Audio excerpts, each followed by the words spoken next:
Hello all. ఇవాళ మా వారు చికెన్ తీసుకొచ్చారండి. అందులో ఓన్లీ ఒకే ఒక్క గుండెకాయ ఉందన్నమాట. ఆ గుండెకాయని చూడంగానే నా చిన్నప్పటి రోజులు గుర్తొచ్చాయండి. మేము కోళ్ళు పెంచేవాళ్ళం. మా ఇంట్లో చాలా కోళ్ళు ఉండేయండి. మేము చికెన్ తినాలనుకుంటే మేము బయట నుంచి తెచ్చుకునే వాళ్ళం కాదు. మా తాతయ్యకి కొయ్యటం వచ్చనమాట. ఆయన కోసేవారు కోడిని.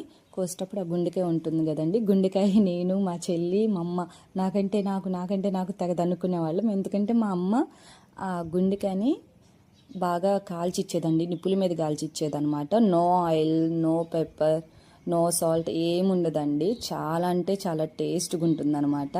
సో నాకు ఆ డేస్ గుర్తొచ్చేసి నేనైతే మా ఇంట్లో ఇవాళ ట్రై చేశానండి. ఫస్ట్ కబాబ్ స్టిక్స్కి గుచ్చాను. కబాబ్ స్టిక్ మంట మీద పడంగానే అది ఇరిగిపోయింది అనమాట, కాలిపోయి. అందుకని చెప్పేసి ఇనపట్ల కాడు ఉంటుంది కదండి, దానికి గుచ్చాను అనమాట, ఇనపట్ల కాడికి. సో బాగా ఫ్రై అయిందండి. చాలా అంటే చాలా బాగుంది. ఇంకా నేను మా చెల్లి అయితే తెగదన్నుకునే వాళ్ళం అనమాట. మా అమ్మ ఎట్లాగో మా కోసం కాంప్రమైజ్ అయ్యేది. నేను మా చెల్లి నాకంటే నాకు నేను తెగదన్నుకునే వాళ్ళము. సో ఎట్లయితే ఏమి ఇద్దరం చెరొక హాఫ్ చేసుకొని తినేవాళ్ళం. సో ఇప్పుడు నా కూతుళ్ళు తన్నుకుంటున్నారు అనమాట, నాకు మమ్మీ అనేసి. టేస్ట్ అయితే వేరే లెవెల్ ఉందండి. ఇట్లాంటి ఏమన్నా మెమరబుల్ ఉంటే కామెంట్ బాక్స్లో కామెంట్ చేయండి. వీడియో కానీ నచ్చితే లైక్ చేయండి, షేర్ చేయండి, కామెంట్ చేయండి. Please subscribe.